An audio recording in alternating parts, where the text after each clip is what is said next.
Welcome back to my series on learning Maya for beginners. Today we're going to take a look at importing reference images into Maya so you can use them to aid in your modeling process. For today, I just grabbed a couple images off of the internet. So Maya has this getting started in Maya, great tutorials, stuff that you can watch for, and we're just going to follow along with this one. I'll change things up a little bit, but I find that this is a really useful model for learning some new tools for edge-based modeling instead of kind of the box-based modeling. So if you do need to go grab these images, if you want to use these, this is great. So first thing I'm going to do is hop over to my 4 views. You want to import the images into the specific view that it belongs to.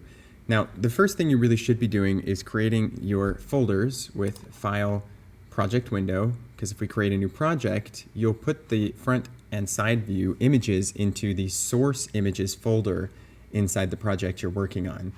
That way, when I go to my front view, hit View, Image Plane, Import Image, it should take me directly to, and it's showing up on my other screen, but directly to my source images folder for the project. And I can select front view, and bam, there it is.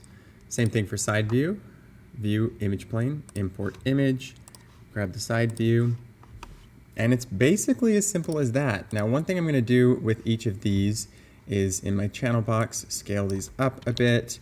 I'm just going to go with 5. I think that's a pretty okay look. And then if I want to, I can do this in my channel box or attribute editor. I want to select these and lower their alpha gain. This just lets me see through them. So instead of 1, I might go to 0.5, or sometimes I'll even go, really low. Just kind of depends on what I'm doing. So let's select this other one and 0.5. Now you'll see that this gives me sort of an idea. I can kind of start imagining in my head how this is going to look 3D with these crossing. But sometimes these also can be kind of annoying and get in the way. So I almost always leave them on in my side views, but occasionally while I'm working in this perspective view, I'll go to Show and turn off my image planes.